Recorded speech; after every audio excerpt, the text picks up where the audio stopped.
Alright everybody, welcome to another episode of Psycho's Platters, always powered by coffee each and every time. So, I know you may be asking yourself, what is the mighty Psycho going to be doing today? Well, we're going to go off and have another episode of that future award-winning series, Jukebox from Hell. That's right.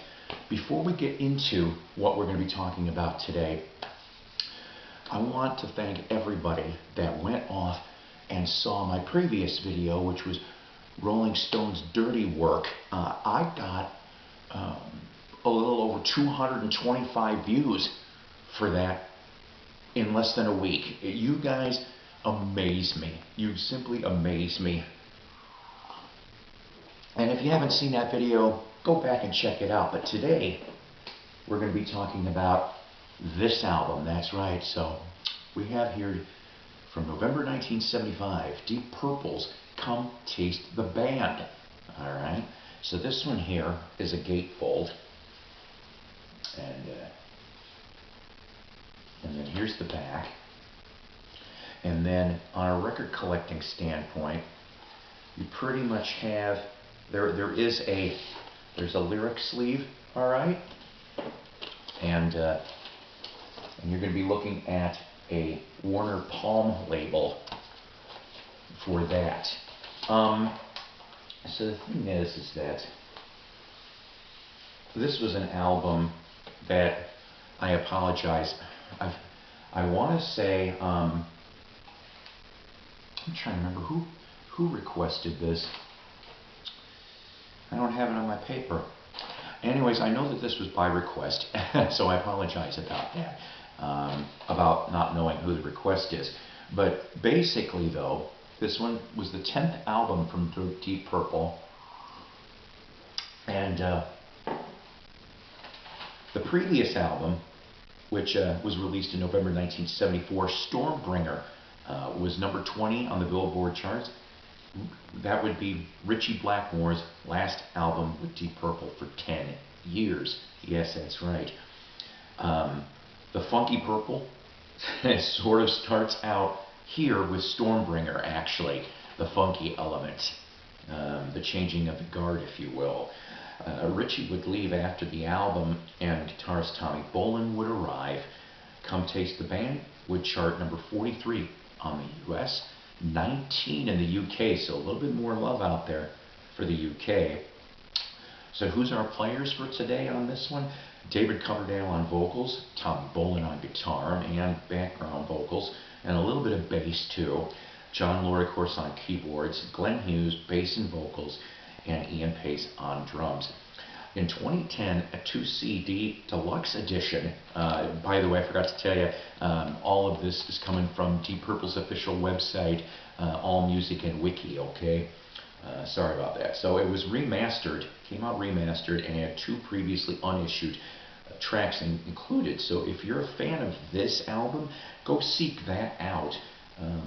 John Lord, now I'm paraphrasing here, okay? John Lord said many years later in an interview, listening to it, wow, surprisingly good album.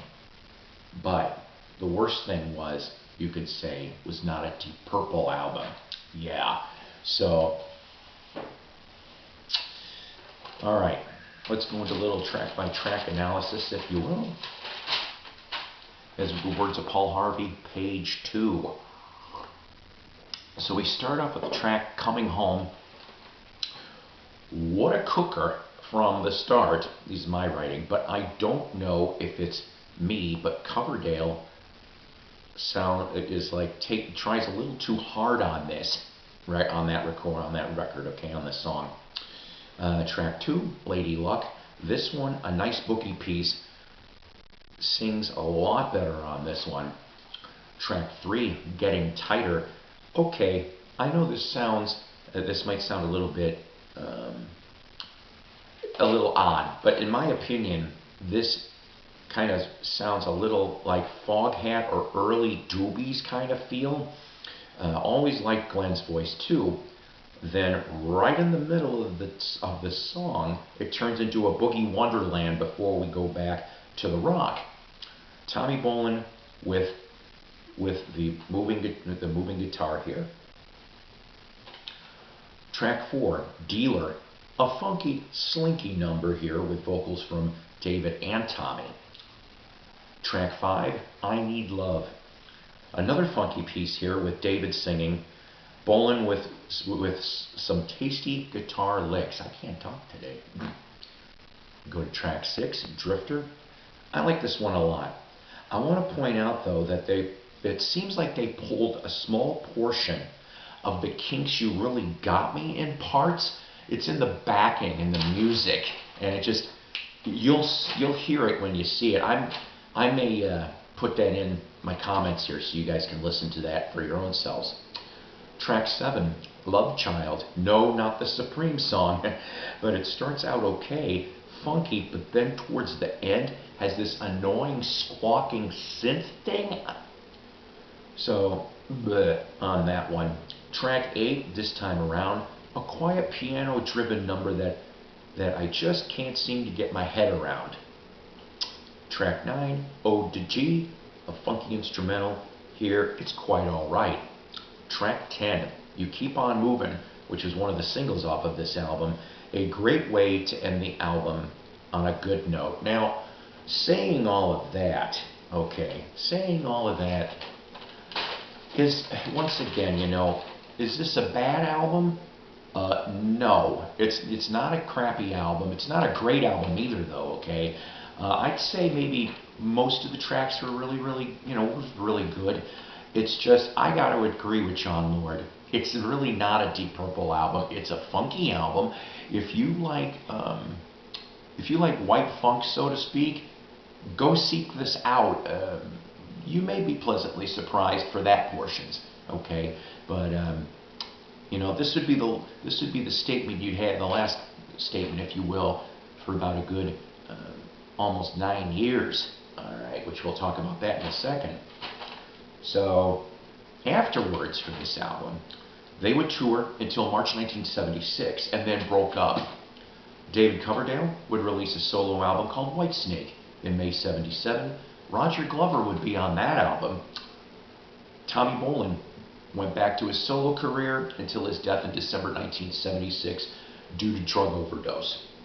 Glenn Hughes released a solo album, Play Me Out, and then in '82 had the Hughes Thrall Band, and he had many other projects too. I mean, he was in Black Sabbath for a cup of coffee. Black Country Communion, back to his solo stuff. Now I think he's in Dead Daisies. He's all over the place. Jon Lord would be in Whitesnake, 1978 to '84, and had a group project called Ashton, Lord and Pace. And then Pace would join Whitesnake from '79 to '82. And then, in October 1984, after almost 9 years, you would get the reunion of the classic Deep Purple Perfect Strangers. That's right, which is an excellent record all the way through. So, did you guys get this when this first came out? If you did, what's your favorite song on here? Are you a Deep Purple fan? This is a t-shirt from '05 when I saw him. I wish I could have seen him in the Ritchie Blackmore era, but I mean, are you into them? Are you into Deep Purple? I heard, let's see, I could have sworn I thought I heard a rumor about something coming up for like an archival project. I'll have to look into that. So, you may be asking yourself, and even if you're not, too bad, what is going to be the next episode of Jukebox from Hell? And by that point, we're going to be on the scorecards here, episode 25. We're going to go back about a year and a couple months, so to speak, to 1974, late 74, where this project sounded real good on paper, if you will. But in the translation, it didn't do real good. We were talking about Pussycat from Harry Nilsson, produced by John Lennon. That's right. That'll be the next episode of Jukebox from Hell. Now, I want to ask you guys something. You guys have been coming up with really, really good suggestions. All right? Please continue to do so. But like I said, I apologize to not remembering who's the one that requested this piece, but it was. And so yeah, I mean, I look at all the requests and I process them, and if I can do them, I will do them. So, but thank you very much. Thank you very much for watching and the feedback that I have been getting for the last, well, 2.5 seasons. You guys are great.